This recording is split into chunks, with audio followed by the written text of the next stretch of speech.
Hey everybody, and welcome back to the vlog.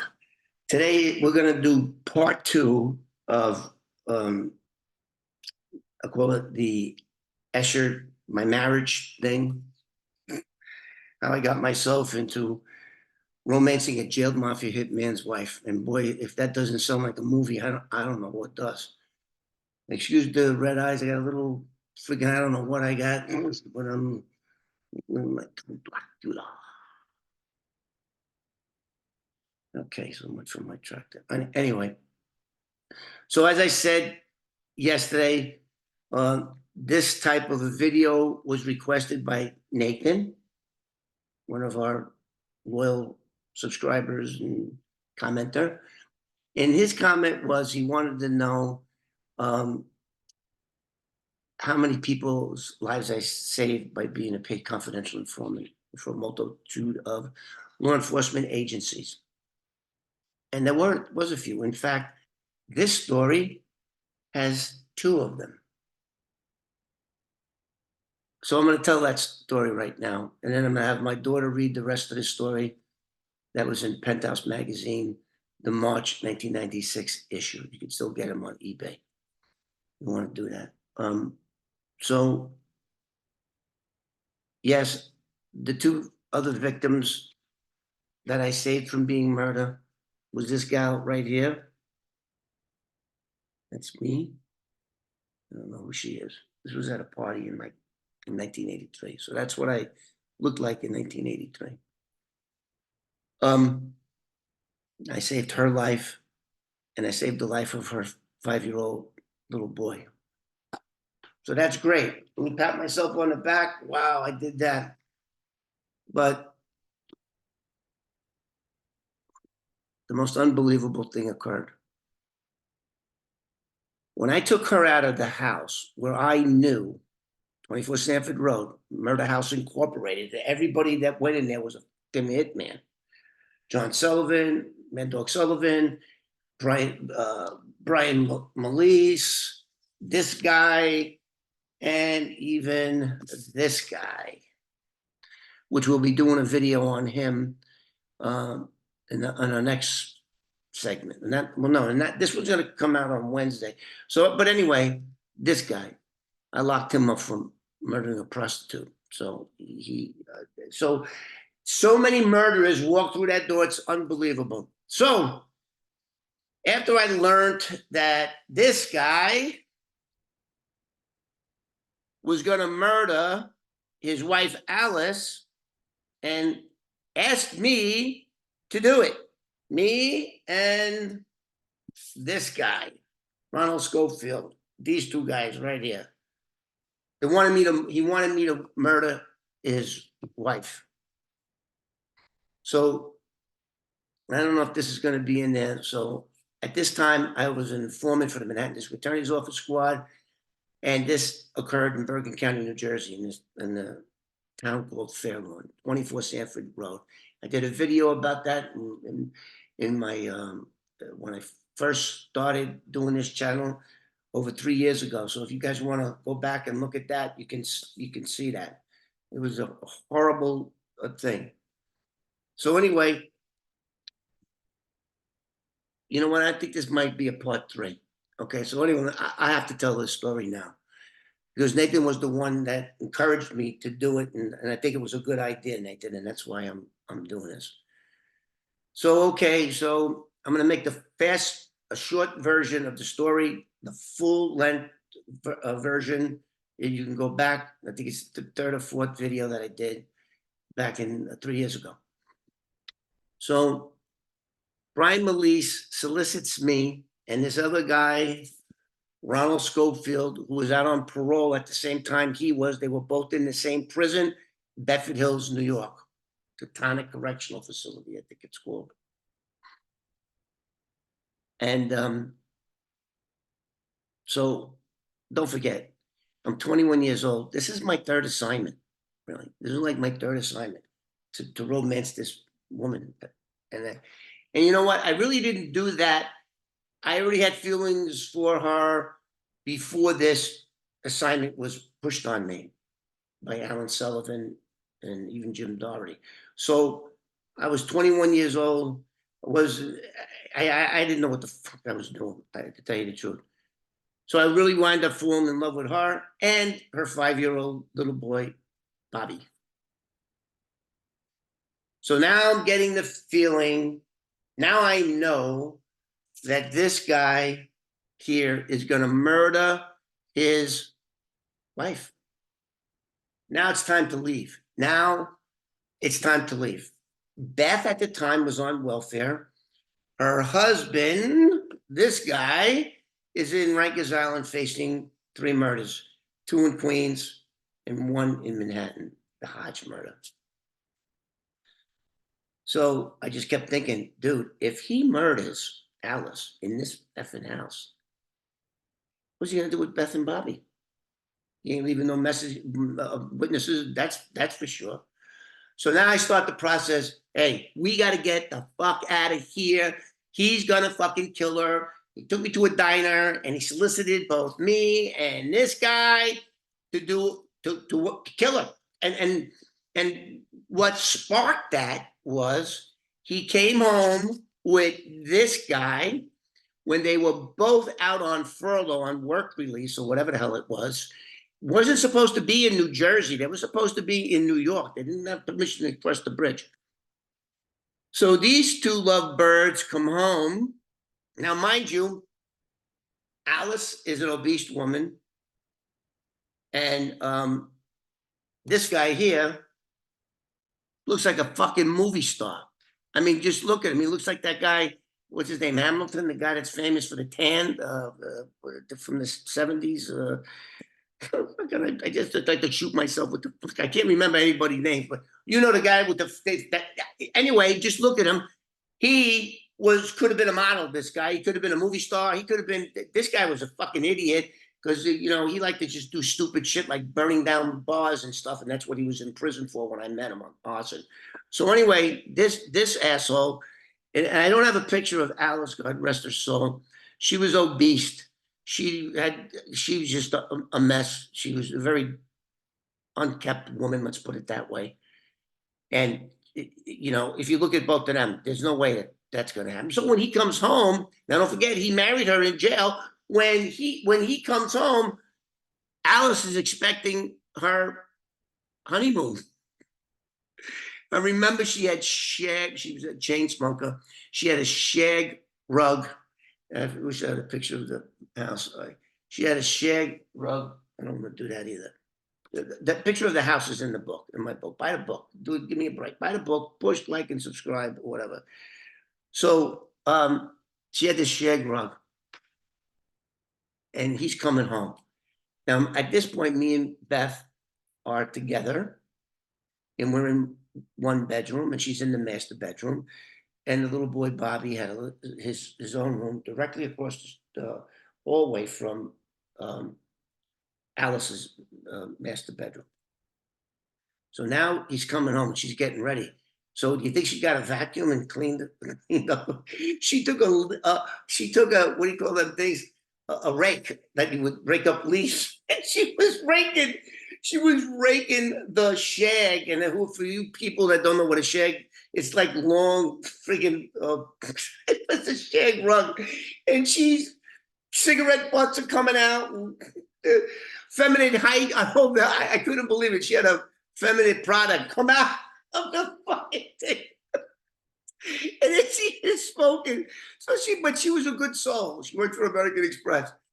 And so, where the hell was I? Okay, so now, Mr. Movie Star, where's Mr. Movie Star? Mr. Movie Stars, and you can, look at the guy. The guy, George Hamilton, that's the guy's name, right? Google George Hamilton. Let me get his picture up there. Actor, George Hamilton. And he looks just like him. And in fact, he's probably better looking than that guy. So he's coming home, and you got it. Yeah, this is George Hamilton. Okay. See, I mean, don't they look like each other? I mean, really, who's better? I think this guy's better looking.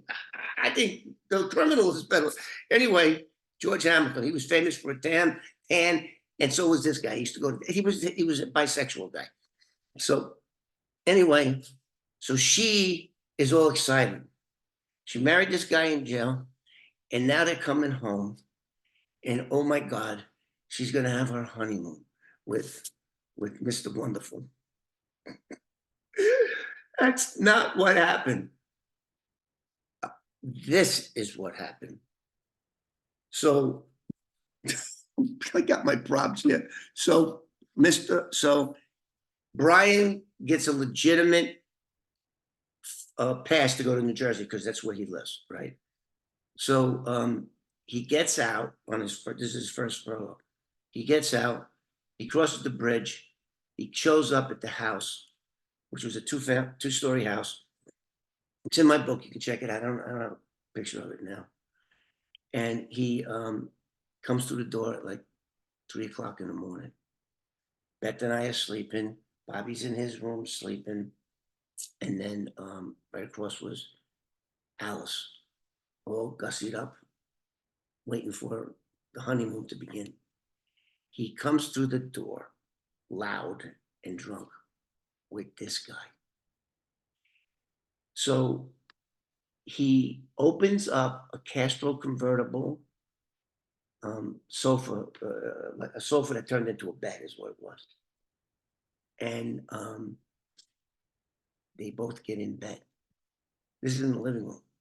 So you got the staircase that comes down. You got the couch up against the window. Alice's room there. The little boy's there. And next thing I know, we hear them.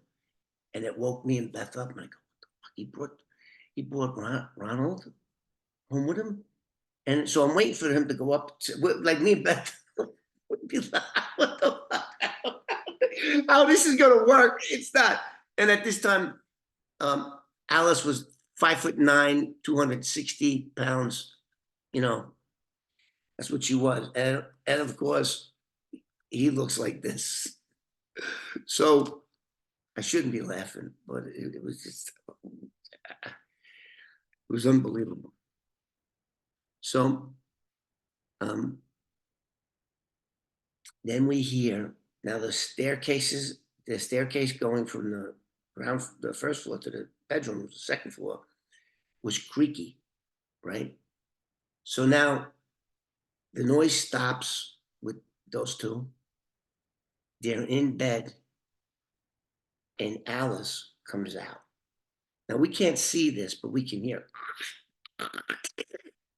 Sounded like a haunted house, that house. And you know what? I even went to that house 3 years ago, and it had an open house, and I did a video inside that house. I tricked the real estate person to say, hey, I'm interested in buying. We jumped in my car and we drove across the country. And here this story, you know, it's very hard telling these stories. So some people that criticize me, you know, they all branch out. There's so many great stories in a story that it's hard for me to keep focused. Now, the whole deal is this whole purpose of this video was how many people's lives have I saved, and did they appreciate it and contact me? And the answer is yes, yes. So this is one of them. So anyway, she starts coming down the staircase, and we hear her in a low voice, honey, aren't you coming to bed? Now, these two jokers were drunk at the time. And he goes, he said something to her. I couldn't hear. He screamed at her, get the fuck, no, I'm not coming to bed. Get the fuck up there. I told you to lose weight, whatever. And then she started to cry hysterically in the middle of the staircase. And the next thing I hear boom, I hear a thud. He jumped out of the bed. He ran up and he was clocking the shit out of her. Now she's big. The staircase is narrow. I get up and I run down, and I can't break him up because I can't get around Alice. So I'm putting my hand in front of her face, and I grabbed her by the hair, and I'm pulling her back, and I'm yelling at this jerk off, who I did put in prison for 15 to life. This moron. And I'm yelling at him, grab him, he's gonna kill her. And he was wailing. I mean, he was closed fist, black eyes she had, boom, boom. And I couldn't grab him because she was in the way and I'm stuck on the staircase. Get him, get the fuck up. And then he gets up. I said, he's gonna kill her. Get him off her. And he was slow to respond. And this guy was a pretty buff guy. I mean, we were all buff. I mean, we all just got out of prison, all three of us. So I was, I had my six pack. I was buffed. So anyway, he grabs her. Schofield grabbed Molese, pulled him down. I grabbed Alice and helped her up to the top of the landing where Beth took her. I said, take care of her, put her in the bathroom. Her mouth was bleeding. She had two black eyes. She was all fucked. He fucked her up. Even my hand. I have a pretty big hand.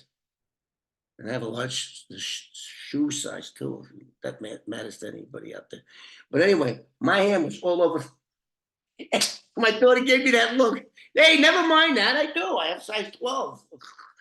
But anyway, my hand was bruised. My back of my hand was bruised.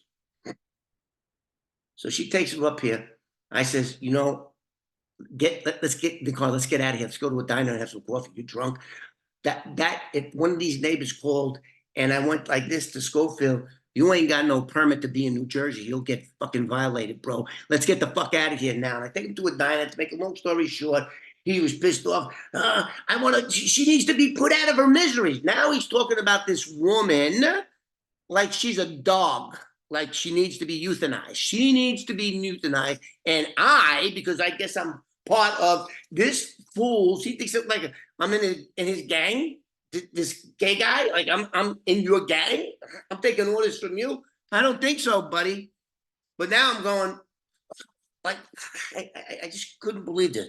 I'm here to gather information about this guy to get a tape that he took between him and Donna Hodge. But then I digress again. So that's not reason why I'm here. So now I take him to this diner. 24-hour diner for you people, especially in California. We don't have diners out here. Why? I don't know. We also can't get a slice of pizza. There's no pizzeria out of here. What the fuck kind of place is this? What am I doing here? I'm only here because my daughters got born. Otherwise, I'd be in Texas or Florida somewhere. But anyway, I digress. So now he's in the diner, and this is like 15 minutes after he just did that. He's not cooling off. He's getting fucking worse. He's getting worse. And then you guys got to help me. I'm going to have her insured, and we'll split the money 3 ways. And then this fucking guy's like, just solicited me. Now, don't forget, this is 1975. I already got solicited. Where's that other idiot? I already got solicited by Henry. I mean, how many people in a few months get solicited to murder people? Oh, me. What the fuck? Like I said, the most interesting thing about Kevin Marr is not the way I did my thing, but how all these cases just kept dropping my way. Impossible, you say, but there they are. Here he is, that prick, and I'm going to tell you what happened to all these people. So anyway, I convinced him, get the fuck out of here. You're too, but don't come back. I'm not letting you in the fucking house. Don't go back. I'm not, but no. So I tell the guy, I tell him, it's okay. We'll talk about it when you cool down. Well, I'm down. You're right. She's fat. She has no business breathing God's air. Fucking let's euthanize her. That's what he was saying to do. So now that you know that story. So now, and there is going to be a part 3 because I can't there's no way I can just tell this story like Nathan wants me to. Okay, but I'm going to get through this now. And I got my beautiful daughter here. She's going to read. Boy, I watched the other video and she's great. Did I mention that she was valedictorian? Victorian? How do you say it? Valedictorian. I don't like to say valedictorian. Valedictorian, right here. Smart kid. Wonder where she got that from.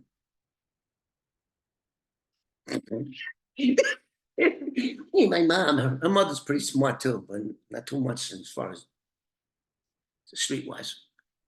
Anyway, so where was I? Where was I? Okay, so we're in. I tell the both of them, get the fuck out now. Now I'm fucking pumped. I just want to punch that fuck. And I'm looking at my hand. I'm going, you fuck you. Look what you did to my fucking hand. What are you trying to do? Kill her right there on the fucking thing? What are you stupid? Like, get the fuck, get out of here. Go back to your, he had a fucking another boyfriend in Greenwich Village. That's where he used to hang out. So, um, there you go. I come back. Alice's face is swelled up. That was fucked up. I mean, when men beat women, that's fucked up. That's you know, they can't defend themselves. You might as well beat up a little child. They can't. There was nothing that she didn't. When Alice was being beaten, and I'm guessing it must have lasted 30 seconds long. I must have took like. I mean, he was just blasting her in the face, and um, I just don't see how you could do that. I mean, as much as some women piss off men, get the fuck. You do what I do. I go. You know what they can't stand when you don't talk, when they're yelling and screaming, you walk out. That's it. That's the only thing I know about women for sure, and that I'm never going to get married. The only woman I need in my life is my baby girl. That's it. I'm done. I'm gonna be single when I die. I'm not gonna, because as good as relationships are when they first start, they're 10 times worse than they ever were good when they go bad. That's a quote. I'm put that on my tombstone. Yeah, that's why I died single. Anyway, so she's caring for Alice was hyperventilating. Can you imagine all you women out there on your honeymoon night, especially if you had to wait a year? She married him a year prior. And you're thinking it's going to be the highlight of a woman's life is two things. One, when they give birth, and two, on their honeymoon, when they got married, the honeymoon. That's the two biggest events that women look forward to. That's it. And not only didn't she have her consummate her marriage, but she was beaten. She was a victim. She was fucking brutally beaten. God knows what would have happened. He would have killed if I wasn't there, and me and Beth wasn't there. He would have killed her. If I wasn't there, he would have killed her. Beth wasn't going to stop that. She wouldn't. Beth was 5'4" and 105 pounds. There's no way she's going to go up against a 6 foot tall, 180-pound man. So now, women can't live with them, can't live without them. Women. Sometimes they just don't do the smart thing. So we took care of Alice. Alice in bed sleeping.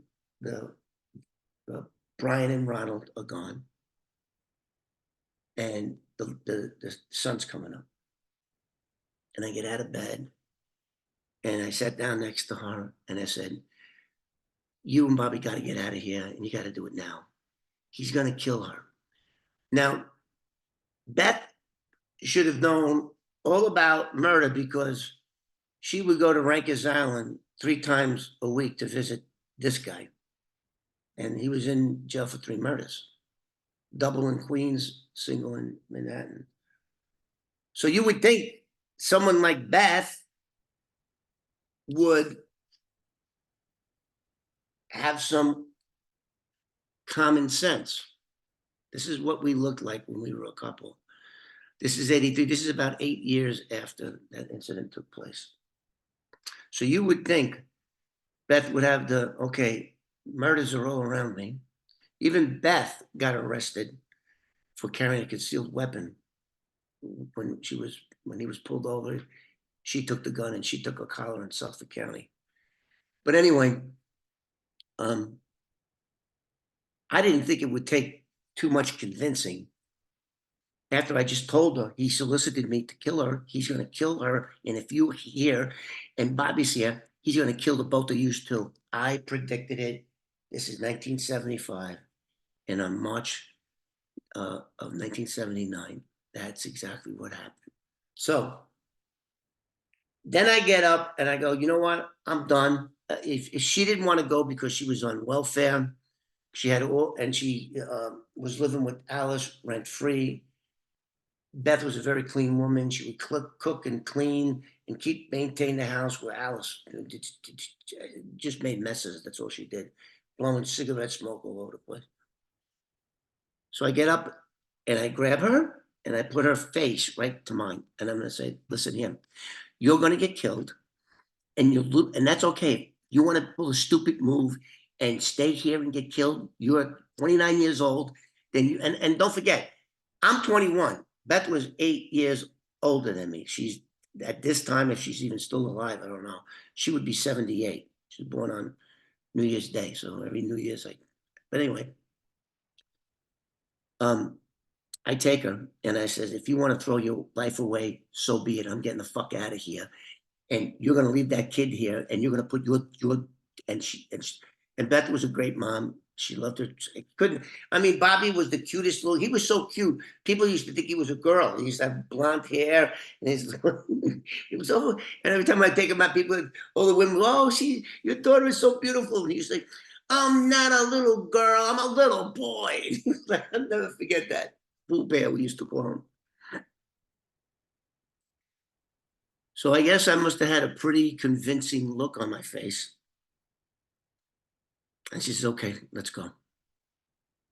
So when Alice went to work the next day, and by the way, at this time, I had a good job. I worked for Penn Central Railroad as a trackman, putting in railroad ties. And I said, come on, let's go. You could stay with, you and Bobby can stay at his mother and father's house on Randall Avenue in the Bronx.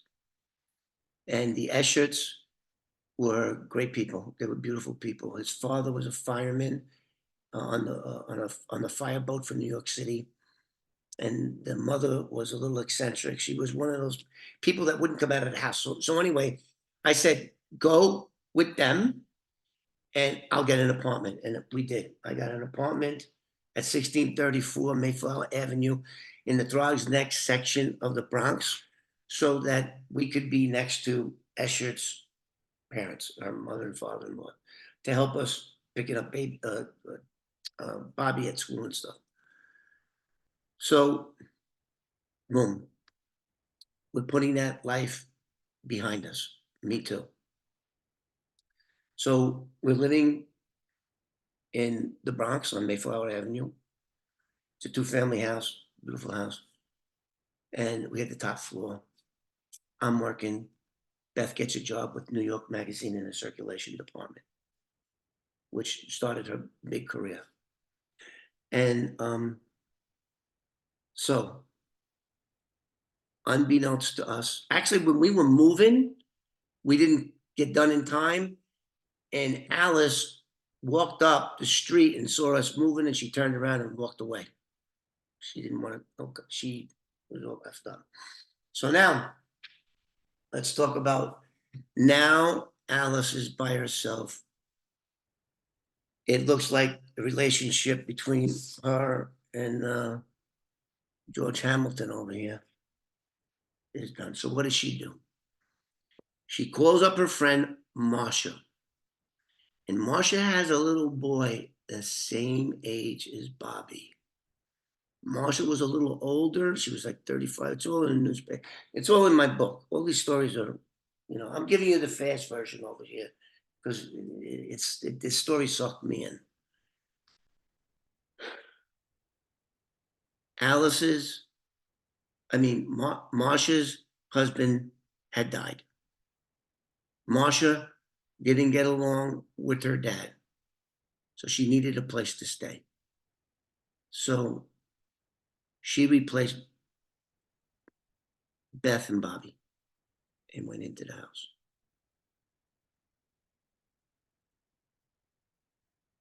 Four years later, March 1979, there was a triple murder in that house. Now, mind you, when this fool and this fool These two fools solicited me to murder Alice. I went to New York. They did what's called a DD5, and they made a report about it. New York doesn't have no jurisdiction there, and they looked at it like, oh, it's just a domestic thing. But I knew it wasn't because I was there. They weren't. I saw the fucking rage. You know, it's very seldom that you could say that you watched somebody in the midst of a homicide by way of your bare hands. I was behind Alice, and I'm looking right at that fucking prick, and I've never seen that look before. This guy has black eyes like a fucking shark. He's not brown, he has black eyes like a fucking, like when a shark comes and you see that no emotion like that. That's what I witnessed that night. That didn't witness it. Alice didn't witness it. I had my hand on her face. So March, I don't know what it was, 1979. I put this life behind me. I had a good job. Beth had a good job. We were living in where was it? Edgewater, New Jersey, I think. Where were we living? No, we were living at 225 Valley Boulevard in Wood Ridge, New Jersey, when we watched the TV news and seen the house and saw anchor John Johnson. And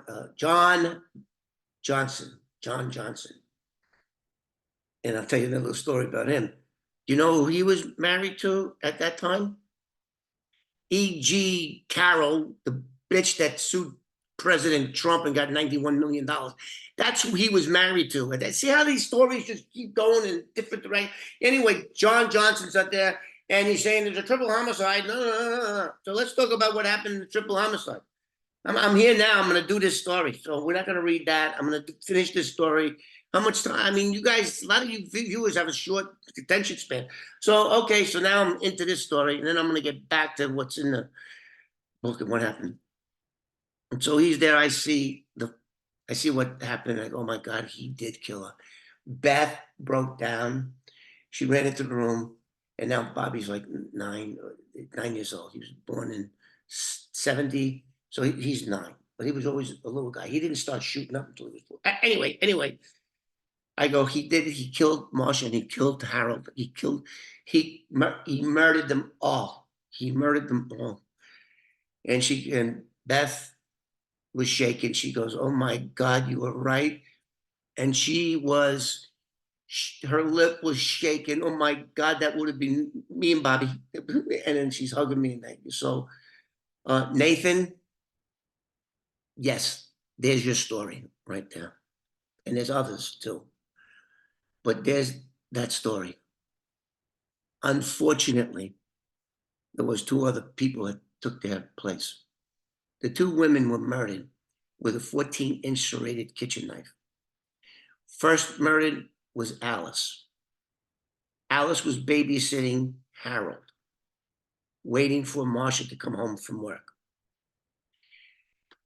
He butchered Alice. He butchered her and sexually molested her with the 14-inch serrated kitchen knife, stabbed 40 times.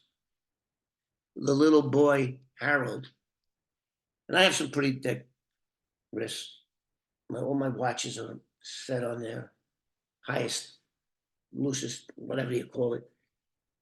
So I'm guessing a 5-6-year-old boy's neck is about that size. The little boy sees what's going on. Alice was murdered, butchered in the dining room. And you go through the kitchen, and then there was a side door that led out to the backyard. While this is going on,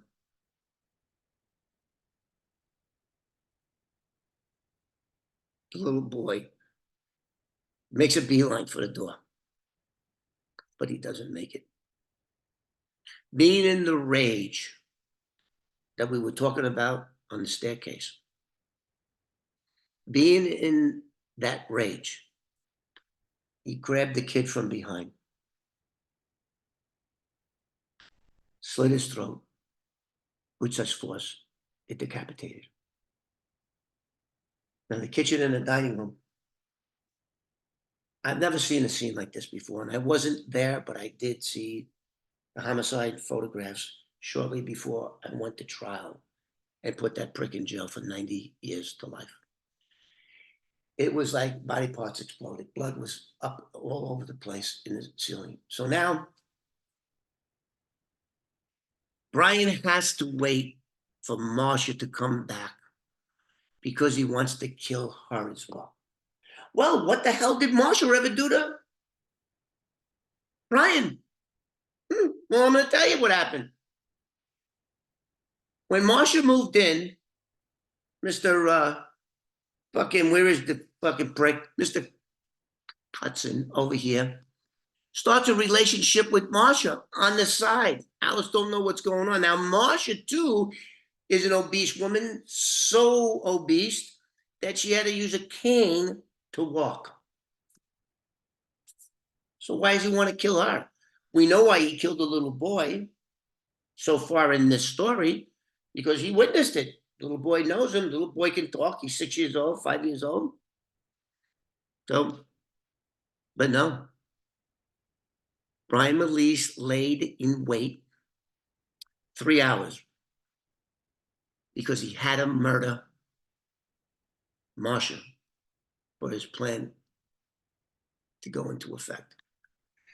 Okay, Marcia moves in to Alice's house with her little boy. 3 months prior, somewhere in, I think it was November, it was in November of 78, Brian brings in a life insurance agent. And he does it when Marcia's there. Now, don't forget, Marcia lost her husband, he died, and Marcia's only other relative is her father, which she hated. So Brian's getting a life insurance policy for him and his wife. That makes sense. And since Brian is such a sweetheart of a guy with movie star looks, and back then life insurance policies were probably what $80 a year, $30 a year. It was some crazy amount of money. Not much money at all. So as the insurance agent is writing all the stuff out, no computers back then, had a good old pen, wrote the shit out. He goes to Marcia, hey, your husband's dead, and why don't you take out a policy on you in case, God forbid, anything happens to you? At least Harold will get $300,000. It was a $300,000 policy, and we're talking about 1978. So that's over $1 million. Do the math. It's probably $2 million of today's money. Thanks, Biden. Today's money ain't worth shit. Thanks, Biden. Thanks, Biden. Like the Three Stooges, right? That's the old fools. So she says, sure. So now the guy starts, he says, don't worry, I'll take care of it. Just make sure, you're talking to your father, your husband's dead, you don't got nobody, got to make sure you're insured in case anything happens to you. In case anything happens to you, you're insured. So I hate this. When you go back 3 years ago, I hate telling this story. I hate it because I love my little stepson.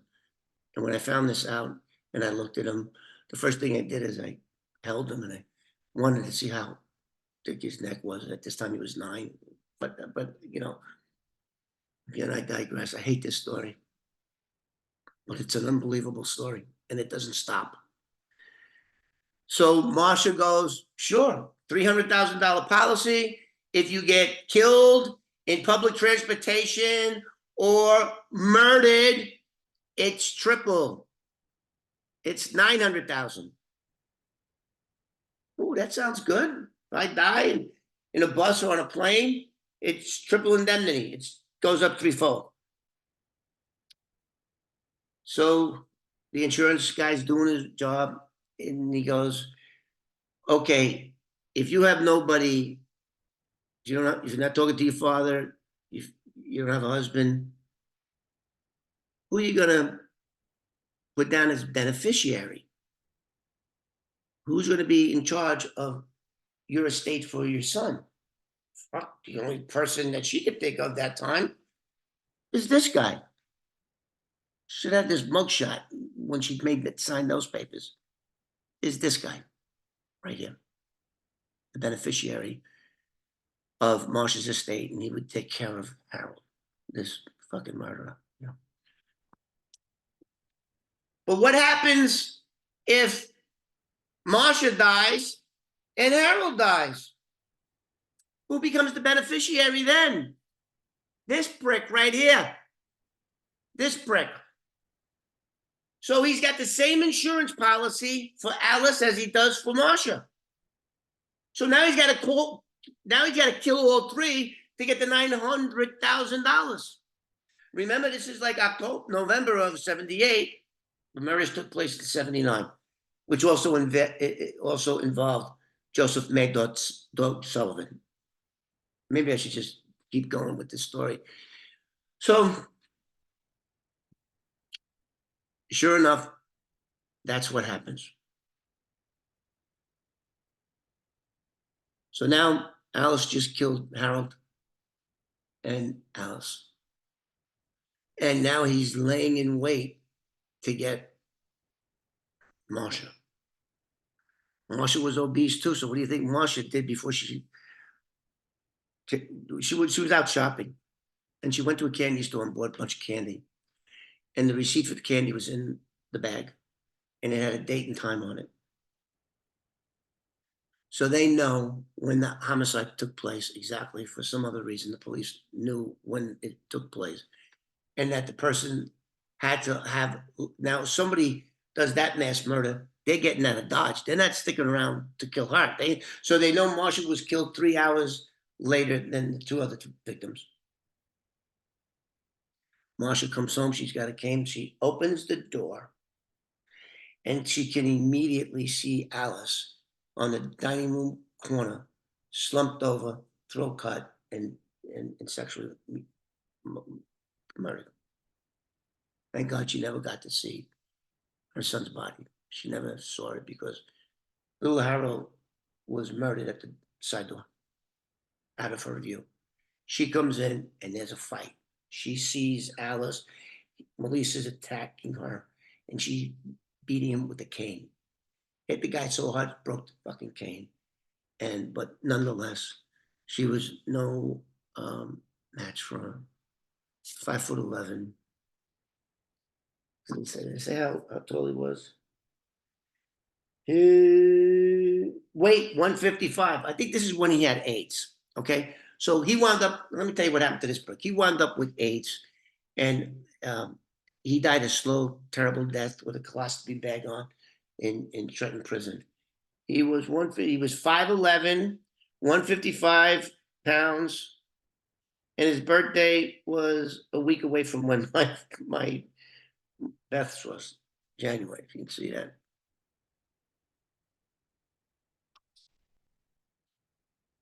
So you would think the story ended there, but oh no.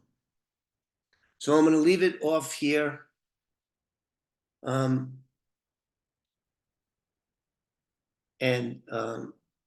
So for Nathan, that's what it's like when somebody realizes that you saved their life, not only their life, but a little boy's life of 5 years old.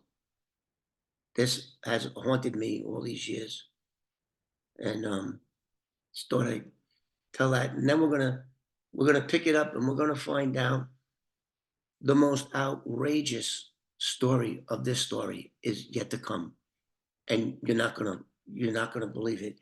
This story also was not told. You know, there's a YouTuber called Lamont at Large. Lamont, he goes around doing stories about dead people. He goes to their graves.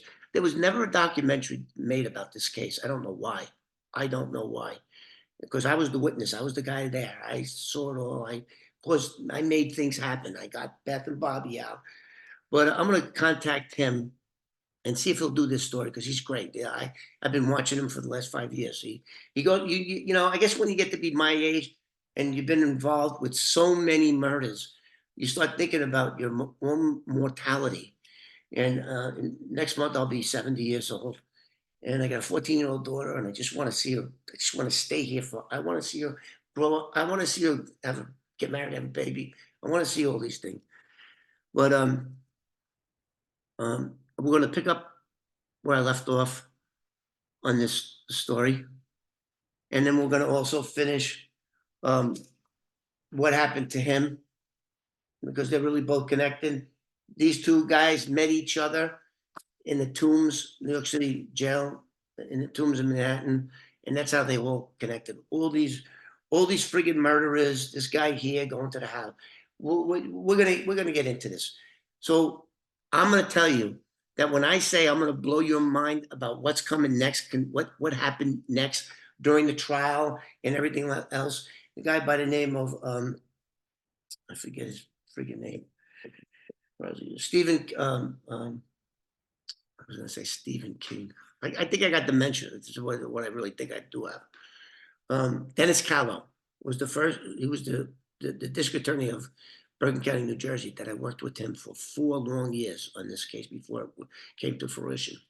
So I'm going to tell you what happened next, and you're just not going to believe it. So our subscribers going up, drinking, but with stories like this, come on, everybody.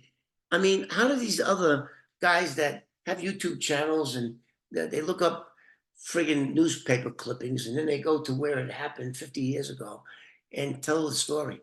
I mean, I'm not technically savvy, but I was there. I lived it.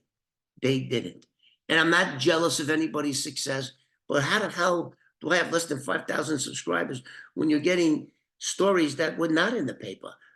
I witnessed stories some 50 years ago. Damn. Um, for all you guys that have been subscribing, thank you so much. My daughter thanks you. She works harder on doing this than I do. So we're gonna finish this story on the next one, and I'll see you guys then.